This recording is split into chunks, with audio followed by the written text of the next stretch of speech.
Shalom, saudara-saudari sekalian. Kembali lagi di dalam program Rema kesayangan kita bersama dengan brother gua. Yes. Brother Robson dan juga ada Pak Aman di sini. Ya, mantap. Kemana aja Pak Aman? Ya, puji Tuhan. Puji Tuhan Agak ya. sibuk dikit. Agak susah jadi Pak Aman sekarang. Lagi pada merayap. Lagi padat merayap melayani Tuhan. Baik, saudara-saudari, kita sekarang ada di tempat yang sangat luar biasa nih, brother. Yes. Di sungai. Yes. Nama tempatnya di sungai. sungai. Di sungai. Jadi restonya itu namanya di sungai. Dan memang sesuai dengan lokasinya dan tempatnya. Yes. Vibes-nya belakang sana ada sungai-sungai gitu, brother. Woi, keren. Ini Pemandangannya ada indah. di daerah Sentul, brother. Daerah Sentul di Bogor. Yes. Jadi ya kita merekomendasikan lah orang-orang yang ada di Jakarta, di Jawa Barat lah pokoknya untuk datang ke tempat ini. Dan jangan lupa makanannya enak-enak banget. Aduh, bukan cuma enak. Semuanya. Kalau kata orang Jerman, enak kali, bro. Nah, seru kalau kita sambil di resto begini, bro. Kita makan, ngopi, pembahasan tentang Injil itu nggak akan habis-habisnya, bro. Oh iya benar. Jadi kali ini kita akan coba bahas satu tema yang sudah universal, Ya. tetapi ini seringkali dilupakan oleh kita. Yes. Kita bicara tentang transformasi Injil, bro. Puasa Ya, transformasi Injil. Puasa transformasi Injil. Tentu kekristenan itu kan selalu harus terlihat pembaharuan dirinya gitu, bro. Oke. Karena kita harus semakin hari kita harus menjadi serupa dengan Kristus kan. Yes. Nah, untuk menjadi serupa dengan Kristus itu mengubah diri kita itu ya tidak bisa tidak harus dengan Injil kan. Iya. Kalau hanya dengan kata-kata motivasi, dengan buku-buku pengembangan diri, dengan bahkan dengan agama sekalipun, Yes. kita nggak akan bisa berubah seperti Kristus. Ya. Itu sebabnya kalau bahasa brother udah baca banyak buku, buku apa aja itu, belum ada yang bisa mengubahkan kita selain daripada Injil. Yes. Injil itu yang bisa mengubahkan kita. Nah, tapi gini brother, kadang-kadang, atau bukan cuma terkadang ya, seringkali ortodoksinya, oh ini udah pakai ortodoksi nih brother. Ortodoksinya benar, tapi dalam ortopraksinya, dalam Kehidupan prakteknya, sehari-hari, ya. suka tidak berbanding lurus gitu brother. Oh oke ya. Apalagi ortodoksinya salah, udah pasti salah praktiknya. Ya. Kan?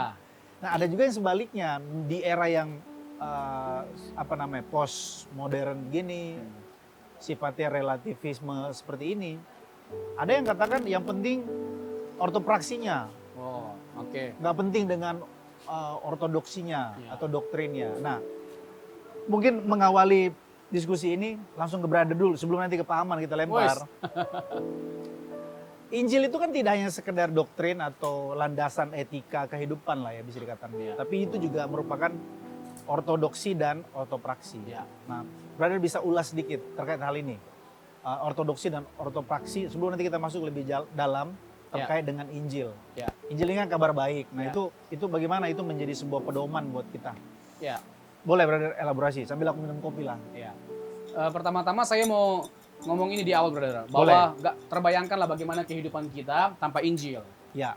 Amin. Jadi Injil itu adalah berkat yang Tuhan berikan yang harus kita syukuri. Bahkan kita bisa mengatakan atau menyimpulkan demikian, brother, that the gospel is the biggest weapon that God gave to us. Bahwa Injil itu adalah senjata terbesar, senjata terbaik yang Tuhan berikan bagi setiap kita untuk kita hidup di tengah dunia yang fasik, yang lalim, yang gelap ini. Jadi tidak ada sesuatu yang lebih besar, yang lebih efektif, lebih hebat dalam menopang kehidupan kita selain kebenaran Injil. Nah itu saya mulai dengan kalimat itu dulu. Iya. Jadi Injil itu adalah landasan bagi kita dalam membangun pengajaran atau teologi atau ortodoksi, ajaran yang benar. Tapi bukan hanya sekedar terkait dengan dogma, tapi juga etika.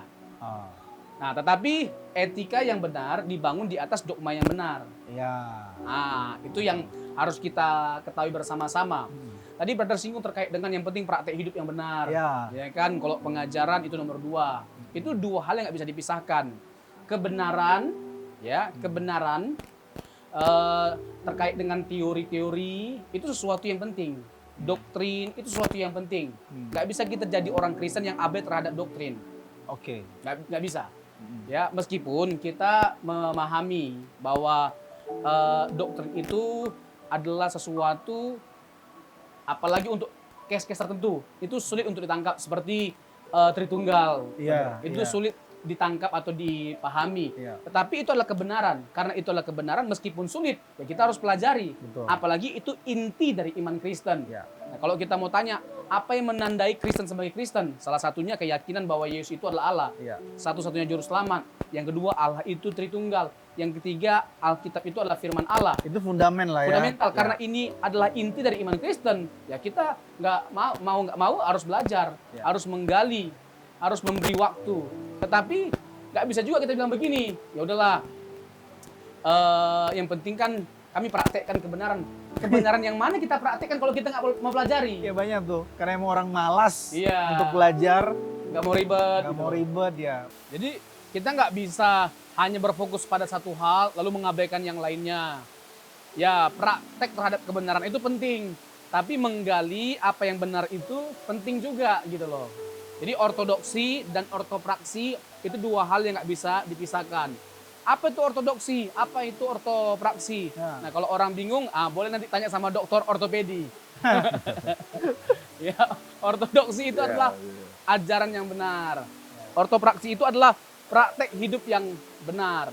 Jadi nggak boleh hanya sekedar mengisi pikiran kita dengan segudang pengetahuan, teori tentang doktrin. Ya kan, kalau kita ngomong doktrin jago banget dari A sampai Z. Ya. Berbangga diri kita. Karena apa? Bahkan kita bisa berapologetika, mempertanggungjawabkan iman kita. Wow.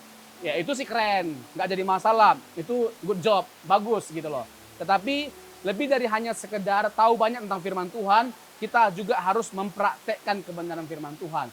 Kasih tanpa kebenaran itu adalah kejahatan. Kebenaran tanpa kasih itu adalah kemunafikan. Jadi itu adalah kedua hal yang nggak bisa dipisahkan, brother. Ah ini menarik. Tapi sebelum lebih lanjut, brother, Paman, kita ngomongnya harus agak kenceng nih. Oh, iya. Oh ya. Karena kita lagi syuting ini. Oke. Lagi hujan deras, brother. Deras banget. Tapi ini bumbu-bumbu yang membuat makin enak. Background Diskusi tuh kita. suara hujan. Ah, ah. Inilah Rema. Siap. Bisa syuting di mana aja. Ya, Aku mau nanya agak sedikit teknis, brother. ya, Terkait dengan Injil ini. Tadi brother singgung soal kasih dan kebenaran. ya, Nah tentu salah satu pengertian dari kebenaran itu kan juga keadilan. ya. Nah aku mau tanya supaya juga jemaat Tuhan atau orang percaya ataupun yang belum percaya kepada Kristus. Kadang-kadang kan orang juga menghina Injil atau menolak Injil. Ataupun orang percaya tidak menghidupi Injil itu karena tidak bisa menghayati atau mendalami atau punya semacam kesadaran betapa kasih dan kebenaran atau kasih dan keadilan Allah itu begitu luar biasa atas hidup kita. Tolong brother deskripsikan sedikit dalam beberapa menit ke depan ini terkait dengan apa sebetulnya implikasi tentang kasih dan keadilan Allah yang di satu sisi kita harusnya adilnya harusnya binasa, tapi di sisi lain karena Allah kasih ya dia mau menebus dosa kita. Bisa berarti elaborasi lebih jauh Oh ya, ini supaya kita lebih mendalam terkait dengan Injil ini, Bro. ya, ini menarik sekali kalau kita bicara tentang esensi dari episode ini. Iya. Ini pertanyaan ini yang menjadi esensinya. Ya, Jadi kasih dan keadilan itu terkesan ya dua hal yang nggak bisa dipersatukan, dua hal yang nggak bisa dipertemukan. ya. Satu sisi karena Allah kasih, dia harus mengampuni. Iya. Satu sisi karena dia adil, dia harus menghukum. Nah kita kan adalah orang-orang berdosa yang kelayakannya cuma satu, brother, binasa. Dan bahkan ini yang tragisnya adalah kita bukan hanya sekedar pasti binasa atau layak untuk binasa, tapi kita nggak punya usaha apa-apa atau kekuatan untuk mengubah nasib kita, brother. Itu kan sangat tragis. Nah, otomatis kita nggak bisa menggantungkan keselamatan kita pada diri kita, tapi pada Dia yang penuh kasih tadi itu, brother. Nah, tapi satu sisi kan, Allah nggak bisa meniadakan keadilannya, karena Dia bukan hanya kasih, Dia juga adil. Nah, bagaimana kita dalam tanda petik nih ya, merekonsiliasi kedua hal itu. Bagaimana kita mempertemukan kedua hal itu? Lebih tepatnya Allah. Ya, salib adalah jawaban atau solusi yang paling efektif dalam Allah mempertemukan dua hal itu. Lewat karya salib, yang percaya diberikan keselamatan. Allah menyatakan kasih-Nya dengan mengampuni kita.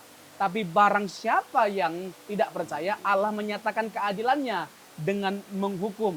Jadi kalau mau ditanya, bagaimana tuh tanggapan kita terhadap kasih dan keadilan Allah yang seakan-akan bertentangan? Salib jawabannya, brother. Salib. Iya. Oke. Ini aku mau pertanyaannya lebih sedikit provokatif, brother. Yes. Kenapa aku bilang provokatif? Nanti sebelum kita masuk ke hal-hal yang sifatnya implikatif dalam Ya. kehidupan ya, applicable. Bahwa Injil itu menjadi transformasi. Tapi ini masih sedikit agak teknis. Pertanyaan aku begini, brother. Tadi, yang pertama adalah agama pada umumnya untuk supaya selamat atau dengan kata lain masuk surga, kita harus berbuat atau hidup dengan moral yang baik tadi. Ya. Ortopraksinya, etika hidupnya harus baik. Ya. Sehingga Allah melihat semua moral kita itu sehingga itu diperhitungkan untuk Ya. supaya kita masuk surga. Ya. Itu agama pada umumnya. Nanti Ya. Brother bisa jelaskan. Jadi dua pertanyaan, ini pertanyaan pertama. Jelaskan dari sudut pandang kasih karunia. Wow. Ya. Kan sebenarnya agama pada umumnya kan Tentang usaha manusia. baik, bermoral baik supaya kamu masuk surga. Ya. Sementara ada konsep kasih karunia, kau nggak boleh, kau berbuat baik sebaik apapun. Kalau Ya. kata Alkitab, kebaikanmu itu seperti kain kotor bagi Tuhan. Ya. Masa iya? Ya. Bagaimana menjelaskan ini? Ya. Terus kedua adalah pertanyaan tadi yang brother bilang soal barang siapa yang percaya. Oke. Bahkan ada klaim menurut agama pada umumnya atau orang pada umumnya melihat kekristenan itu sebagai agama yang arogan, Wow. agama yang kayaknya sok-sokan eksklusif, based on klaim dari Tuhan Yesus sendiri. Akulah jalan, Ya. kebenaran, Dalam kehidupan. dan kehidupan.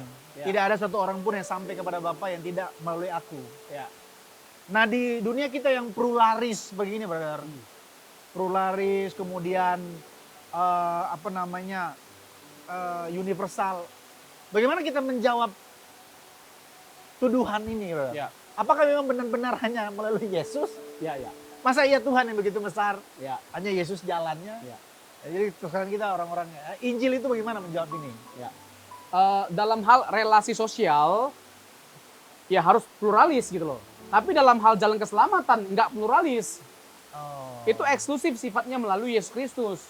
Nah, Alkitab menjadi pedoman kita. Ya, Alkitab itu adalah firman Allah. ya. Alkitab itu adalah satu-satunya kitab yang diwahyukan oleh Allah. Otomatis, Alkitab itulah yang menjadi dasar bagi kita dalam kita menilai segala sesuatu, termasuk dalam membangun doktrin atau teologi, brother. Nah, ketika kita melihat Alkitab, ketika kita mendengar apa yang Yesus sampaikan, hanya ada satu kesimpulannya. Baik Alkitab, para rasul, bahkan Tuhan Yesus mengarahkan kita untuk selamat dengan hanya percaya kepada Yesus. Kayak misalnya Yohanes 14 ayat 6, kalimat yang tadi berada ucapin. Iya. Akulah jalan kebenaran dan hidup. Akulah jalan kebenaran dan hidup. Jadi tidak banyak. Lalu kayak kisah para rasul 4 ayat 12. Tidak ada keselamatan di dalam siapapun juga selain di dalam Dia. Dan masih banyak lagi ayat-ayat yang lainnya yang menekankan hal ini. Nah, mungkin nanti kita akan bahas lah, brother. Boleh, Itu brother. lebih lanjut. Nanti brother perdalam ya setelah Ya. ini ya.